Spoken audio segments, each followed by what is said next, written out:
So, this is where I played, we're about to get into it. So, before I even got to college and became what you guys are headed to right now, I was a nerdy kid in high school. I started playing football sophomore year, no experience before that.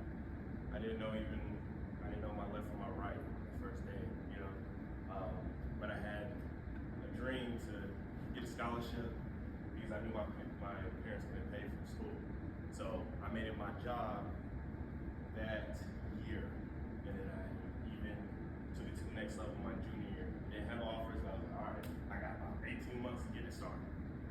And luckily for me, despite taking a helmet right to the knee, in that off season in my senior year, like my kneecap went in and out. Yeah, I had a sprained MCL. Despite that, I was able to go full go. My senior year, ended up leading the team in sacks with 10 and a half. First time playing defensive end, became all conference, and I earned a scholarship to Ashland University. And in 2017, I was a part of a championship team, which was Ashland's one of many years being part of the league, and that was really cool. But during that season, I had a red shirt because first day of pads, my other knee got dislocated in a drill. Complete in and out again. So this knee got injured in high school. This knee got injured first day of pads, freshman year. And I was so excited, but man, that was rough right in here. It felt like an ice pick in my knee and in my heart because I was ready to go. I was full scholarship guy. I was projected to be an All-American in 2 years. So after that first initial year playing scout team, I was projected to be, very high contributor on that travel squad. But that didn't necessarily work out because the next season, the first knee injury came back up. Turned out I had a big old bone bruise in my knee joint, which made it so difficult to walk. I needed crutches for a couple days. And that sophomore season was basically like halfway gone, okay? So we have back-to-back injuries, right? A lot of perseverance, a lot of ups and downs mentally. I was like, you know what, I'm still young. So going into my spring semester, going into that junior year, it was rough because I was the toughest DN, as my defensive coordinator said, and we were low on inside guys, and I was a defensive end, remember? But they put me down in a 3 technique because they just needed bodies. And I'm like, I need my body. What's up with that? But it didn't matter. I had to learn a position in 2.5 weeks. Then we had the spring game. First series, not even the spring game. That first scrimmage of spring, I did a whole 2 series. I had pass breakup, couple sacks, couple tackles, had 3 technique. My last play, one of my teammates got slung into this knee. And my knee went from here to here. In a brace, like an ACL brace that I got to protect, the bone bruise that I just told y'all about. But thank God I had the brace on. It saved my ACL and it saved my meniscus, but everything else was tore up. So I had to take that whole summer off of really running into a football cell. So I just got strong, did rehab, did all that. The fall of my junior season at Ashland, coach said I was out of shape. I was like, dude, I couldn't run for about 5 months. What are you talking about? So they put me on scout team. It took me about 5 to 6 weeks to get in shape.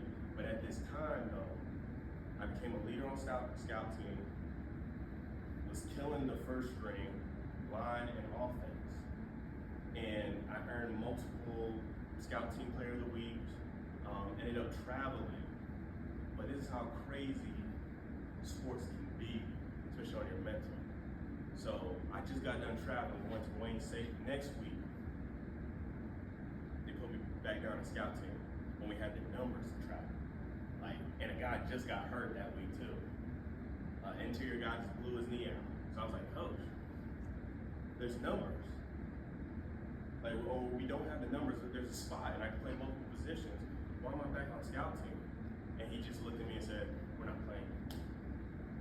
That day was my last day at Ashland because I figured out, I was like, it didn't matter what the tape said, it didn't matter me being in shape, it didn't matter that I was a yes sir, no sir type of guy. I didn't give anybody no problems. I was a dean's list guy, so I always had my academics on lock. It didn't matter. They just didn't want to play me. I was like, you know what? I'm gonna walk away from the scholarship. I'm gonna walk away from, you know, a part of a dream, but I'm gonna walk away from this goal that I always had. I wanted to be successful in this area, right? So I spent that whole rest of the semester, this was like week 8. So I spent the whole rest of the semester trying to find a new school. Found Mount Union, okay? And this was 2019, remember that. Next semester, got transferred in. We were good. I was given number 90, which is an All-American number. Me and my coach went over it. We planned to do some big things there. And I was automatically stepping into a leadership role because a lot of the guys at D-line, they was heading out, they was graduating. So it was a perfect opportunity to win a national championship because that's what they're known for. They got 13. And I had the prime opportunity to just be a star player at a leadership position. But we all know what happened spring 2020, right? COVID. So week 8, we didn't come back from spring break. So go forward, go to that fall. We had practice and stuff, no games, you know. My coaches that recruited me, so the head coach and my DC slash individual coach, they left and went to D1s because Mount Union's D2. And don't blame for that, it's okay. They left, and then right around this time, 2.5, 3 weeks, I worked my way up from the second position, or the second spot in the depth chart at defensive end, worked my way up to the starting position.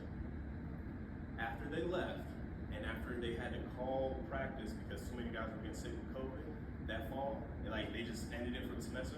When we came back, I was the only one who moved down on the depth chart. All because from a coaching change. And again, I didn't crash out. I was like, look, what's going on? And I met with coach. I was like, hey, what do I need to work on? Blah, blah, blah. Hash it out. Worked through that whole weird spring season because we had in-conference games. Man, I was bouncing around the depth chart faster than you could blink. It didn't matter. I was like, God, what's happening? I couldn't sleep then. It got to the point my anxiety of making the right play or the wrong play, it was bothering me outside of football. I had to go to counseling, and that was fun. It really helped me. But then I moved solid in the second position of defensive end. Okay, I thought I was good. Fast forward to a regular fall season of 2021. Okay. First week of camp, straightened my oblique. I couldn't even sneeze without it hurting. Like just freak accident. And that was the beginning of camp. So I had to get to camp, came back miraculously.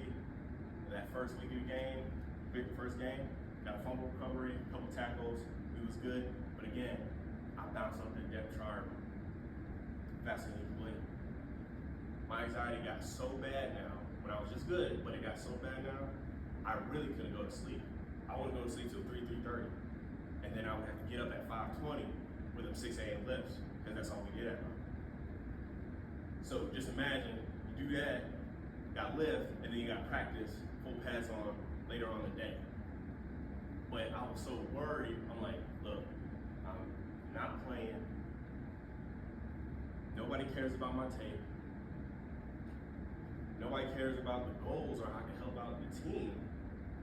And I didn't know what to do. I got frustrated to the point where not only I would be beating up like on like my pillow at night, but I would get so frustrated that I would tear up. I didn't know what else to do. And there was some lonely nights with God at this time of my life. So I knew at this point I had to do something. I still have one more year of eligibility, and I'm sick of going through all this crazy stuff. I'm sick of doing the right thing at the right time, but everything outside of my control kept getting crazy. So that's when we fast forward to Geneva College. It's a smaller D3 in PA. I was able to start my master's, got a job as a GA, academic guy there, and then finished my last year of football. So we were ready to go. Best shape of my life, 265, solid, dunking with two hands, we was killing it. But the second game of the season, somebody was body slammed on the back of my right knee, and my kneecap went completely in and out to the point it tore my MCL. And I didn't have cartilage behind my kneecap. So I'm 23, basically in my prime football-wise, but I couldn't get up the stairs every day. They would have to take my kneecap in place every practice. But with all that, despite all the opposition, despite the early get-ups, despite the late nights doing counseling homework, I was able to make all conference. So with all that, I'm wondering, how do I navigate all these ups and downs? How do I navigate the anger from coaches messing up? How do I navigate the disappointment of when I mess up? How do I just deal with the disappointment and me not being where I think I should be, right? Because I'm pretty sure we all been there, right? Yeah. Like, what do we do with that? Because the athletes, we're not taught that, especially as men, especially as football players. We're just taught to toughen up, lace up, strap up, and get out there. But what happens when it all stops? I only got pieces of it from my dad who played with the Cowboys and who was a Michigan Wolverine alum. But he only knew so much. So I'm like, there's gotta be more. Because there's so much more that we deal with on a day-to-day basis, especially outside of sport, especially when sports stop. Because I'm pretty sure y'all have heard, oh, sports stop. No, sports stop. But that doesn't mean you have to stop being yourself, let alone successful. And that's what happens, and I'm sick of seeing that. So that's why I'm here for you today. So